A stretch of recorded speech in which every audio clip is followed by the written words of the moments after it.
Cuisine!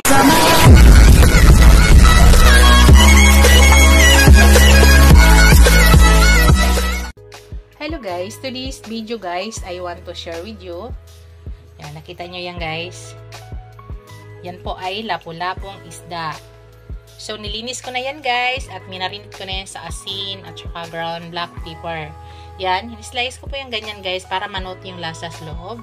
Ganon din sa likod guys. At saka yung loob, nilagyan ko po yan ng ground black pepper at saka asin.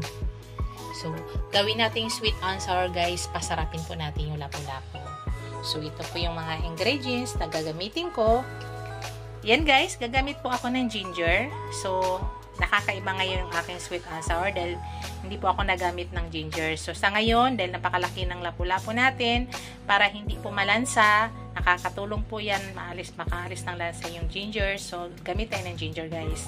So, gagamit din ako na green na bell pepper, pulang bell pepper, tomato, yan, onion, garlic, at saka carrots. Gagamit din ako guys ng yan, Del Monte ketchup. Tapos, yan, gagamit tayo ng pineapple chunk. Tapos, later, gagamit din tayo guys ng suka, asukal, asin, at saka mantika. Syempre, tubig guys. Let's go guys! Start na po tayo. Hello guys, start na tayo. Unang gawin natin guys, ipa-fried muna natin yung ating fish.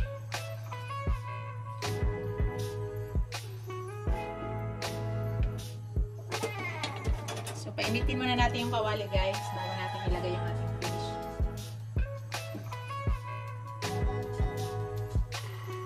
Ilagay na tayo ng ano guys, oil. Siguraduhin mo nang mainit ang mantika bago ilagay yung fish. Yung ginamit ko palang oil guys, use oil to ng baboy. So sayang kasi after nito, pwede na natin itapon yan. Use oil nito guys. So, isang gamitan lang. Fried ako ng baboy. Pwede natin gamitin sa fish. Then after, pwede na natin itapon. Madi-starting nanay guys. Kailangan natin yan. Mahalang oil.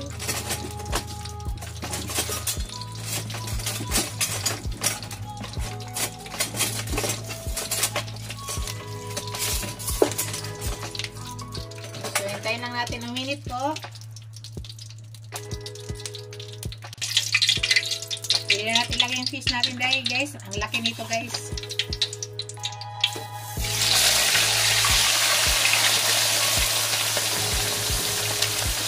Itagilid nyo lang mamaya guys. Igating na rin nyo lang mamaya ang apoy. Para maluto pati bunto. Hintayin lang natin guys. I-fried lang muna natin yan.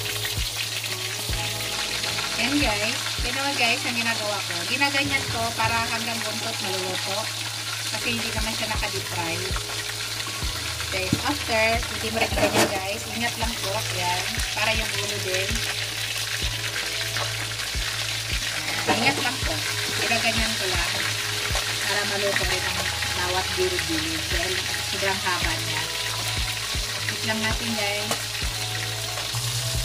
So guys, balik pa rin na natin guys.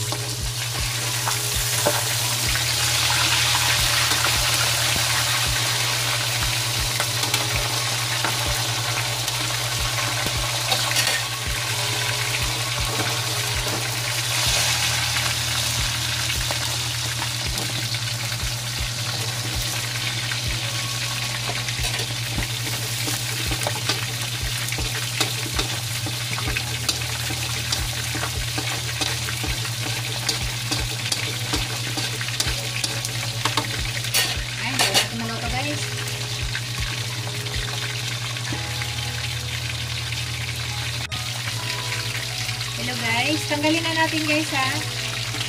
Tayin ko na yung apoy. Kita ko, tapos pagluto na tayo ng kanyang sauce guys. Tanggalin ko na yan.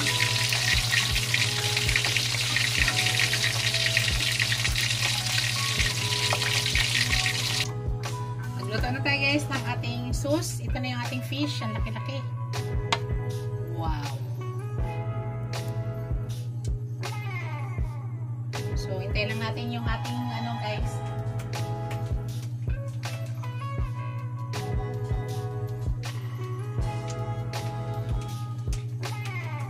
Lagyan na tayo ng oil niya.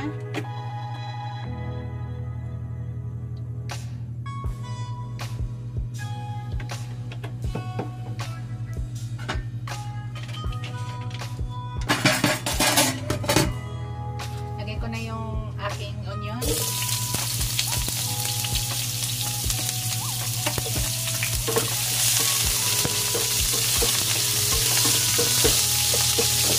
Wala tayo ng fish niya, guys. Lagay ko na yung aking garlic. Huwag sunugin, guys, para masarap, hindi pa pait.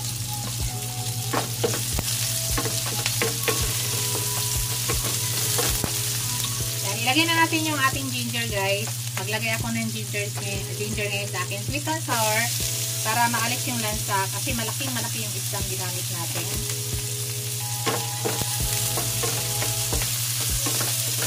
So, igisa lang natin maigi para lumabas yung aroma ng ginger.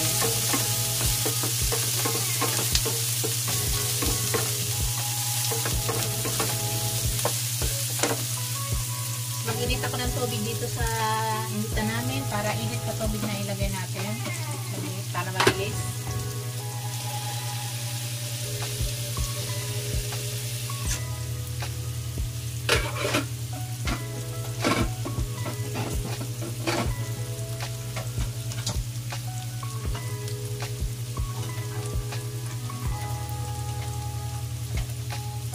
Shout out pala sa aking mga channel members, sa aking mga subscribers, viewers, silent viewers. Maraming salamat, guys, sa walang sawang suporta nyo sa aking channel. Ilagay na natin yung ating tomato. Shout out sa aking mga super chatter. Maraming salamat, guys.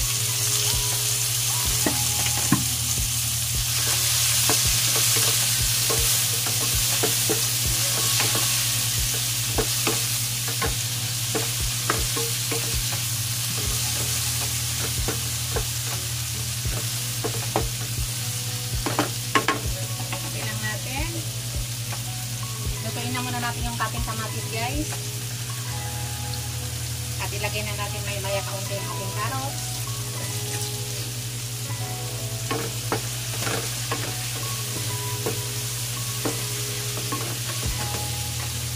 Yan, lagay ko na yung carrots ko, guys.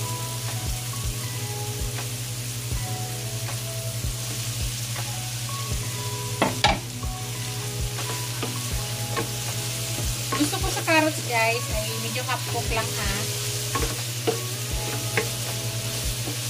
Yung sauce pala yung juice pala sa ating pineapple chunk, guys, ay ihalo natin, ha. Ihalo natin yung juice sa pineapple chunk natin. Nakakadagdag din ang sarap yan.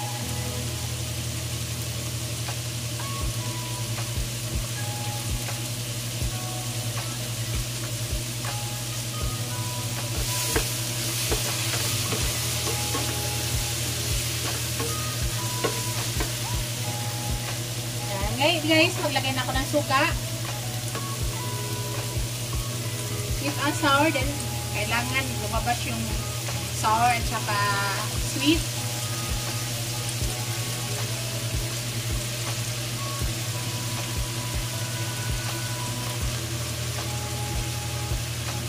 Yan, tama na.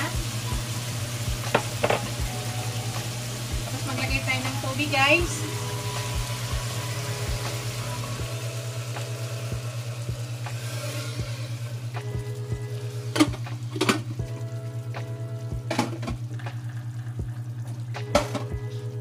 Sabi ko sa inyo, guys, hindi ako naglalagay ng palapot, ha. Ayaw po maglagay ng palapot. And full starch o harina, hindi po ako naglalagay dyan. So, ilagay ko, guys, yung aking juice sa aking pineapple chunk. Ilagay ko na, guys, ang aking Del Monte ketchup.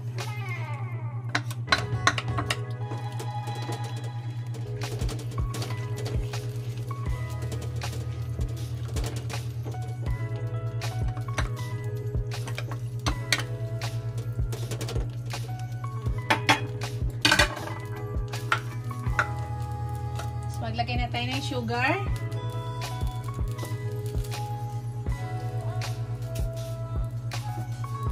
Para ang sugar at saka suka guys, ay nagpapalapot na po yan. So, hindi na kailangan maglagay tayo ng harina or cornstarch. Kung kayo ay sanay dyan, okay lang man. Lagyan ko ng sugar guys. Dahil dito, kaya ko siya palaputin. Pahinaan yung apoy, tapos mix ng i-mix lang. Lalapot po yan guys. Ayaw ko kasi ng masyado talaga malapot. Kaya natin palaputin dito guys.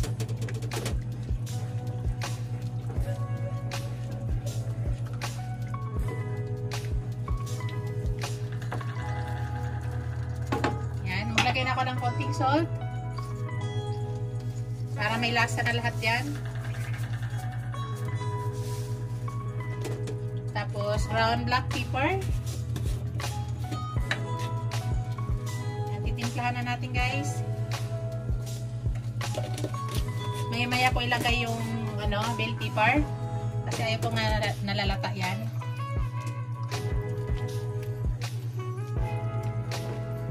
So, medyo pahinaan lang apoy guys para makuha natin yung lapot.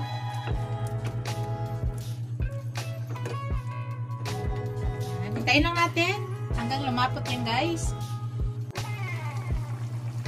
Guys, ilagay na natin yung ating hindi ko na naamoy yung suka.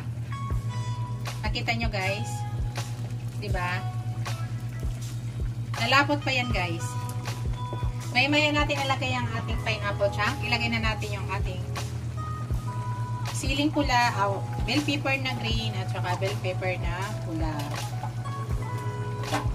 Wala akong makitang dilaw guys. Gusto ko may dilaw yan. Ayaw kasi mag-stock. Pag nag-market ako, may nakikita ako malaking-malaki. Ayaw ko i-stock yan kasi napakamahal. Kasi hindi ko kagad lutuin. Masisira lang. Yan. Tayo lang natin guys. Wala po yung pangpalapot guys. Kusa lang po lalapot yan. Basta pahinaan na yung apoy. Then mix-mix nyo lang maigi. Lalapot din yan guys. Pero kung kayo ay gusto nyo talaga malapot, masyado, para sa sweet and sour, so lagay po kayo. Kung napapanood nyo yung mga vlog ko, hindi pa talaga ako naglalagay ng pangpalapot. Yan o. Okay na yan sa akin kalapot guys. Maglalapot pa konti yan. Kunting-kunti na lang yan. So hintayin na lang natin guys. Kakalaputin pa natin.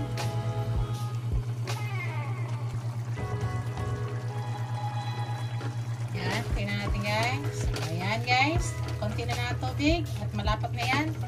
Ilagay na natin yung ating pineapple chunk. Sa inyo guys ha, pwede naman din hindi maglagay. Gusto ko kasi sa sweet and sour ay mayroong pineapple chunk.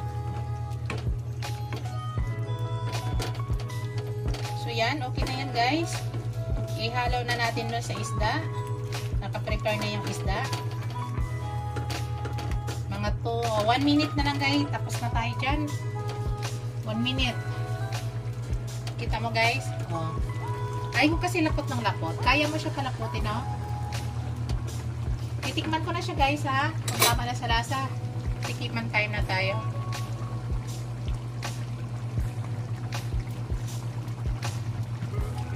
Sarap guys. Promise. Wala na akong i-add guys. Sarap na. Sarap. Medyo lutuin na natin kaunti yung pineapple. Yan, sarap. Yummy guys.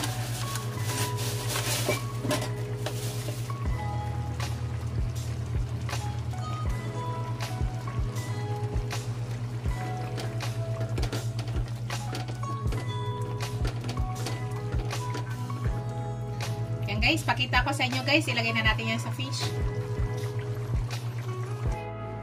Lalagay na natin to guys. Lagyan na natin dito sa fish. So, pasukan nyo yung laman, para manuot yung lasa dyan. Oh, usok.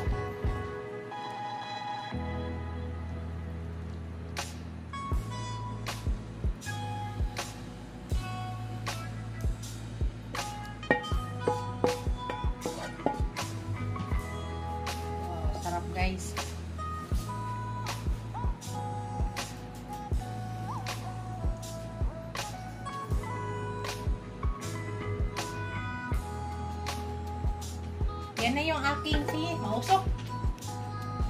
Yan, pakita ko sa inyo.